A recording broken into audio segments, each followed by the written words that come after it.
Tonight, a 10 on your side investigation. Parts, labor, and lawsuits. A local car mechanic accused of taking customers' money and not doing the work, even after an order from a judge. In some cases, we're talking thousands of dollars. 10 on your side's Andy Fox went to get answers. Andy? Yeah, Anita, this story's popping. It didn't take long for us to get even more calls about King Carl's Auto Repair. 2 calls since our report at 4, and a viewer saw a promotion for this story and called us saying, hey, that happened to me. We began our search for Carl Gray, operator of King Carl's Auto Repair, where all these abandoned cars are to be towed away by order of Chesapeake Police. This car actually used to be owned by Mr. Carl. Carl's long gone from here, but the cars remain. Carl was a family friend. Gabrielle Riggins came to King Carl to fix her 2002 Honda Civic that looks like this one. He asked me to pay him $2,500 up front.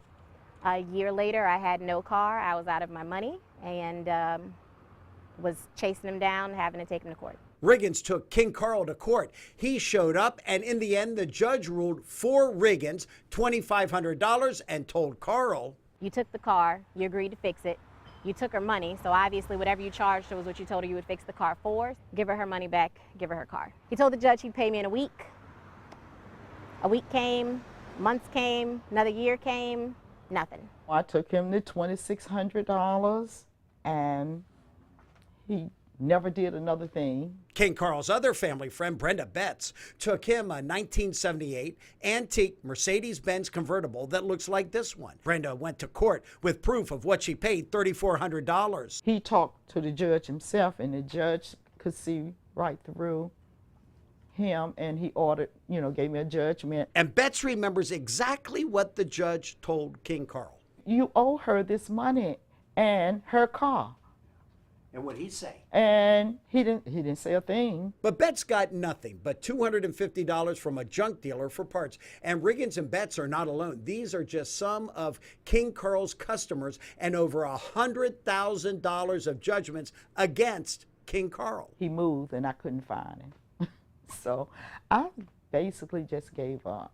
They give up, but 10 on your side won't. We went looking for Carl. We're told he's storing cars at Barry Pryor's place. King Carl. I know who he is. He got some cars stored here. Yeah. Yeah, a lot of people looking for him. Yeah. He owe me money too. Pryor would later confirm once we started poking around, King Carl paid up. We found Fred Kearney, who is storing these 11 cars for King Carl, and says he's still owed $220 for that. We searched, and then we found King Carl at his new storefront on South Military Highway. Carl? Yes, sir.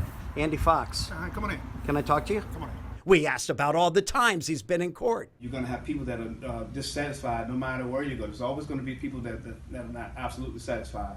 But we asked him about the long list of judgments against him. I always showed up in court. I never missed a court date. That's the point. Carl showed up, faced the victims, and the judge ruled against King Carl. The truth is that in the court documents it says that the judgment was against you and you have not paid. Well, I mean, there's a lot of judgment. There's judgment against the whole country. The country's in debt. Can you explain why you haven't done what the court told you to do? Can I explain why? Here again, this is a matter, this is a judicial matter. I, decline to answer any questions concerning that. They initiated this action, so they can go ahead and initiate it again if they feel as though that they're not being treated right. They can always use, that's what the judicial process is for. We're on this. We called the city of Chesapeake. They shared how tough it is to deal with businesses like this. They understand the concerns by victims, but say it is ultimately a matter for the courts. The city says it is not in a position to provide assistance to the parties in a case of this type. We're on it, though, keeping our eyes on it. I'm Andy Fox, 10 on your side.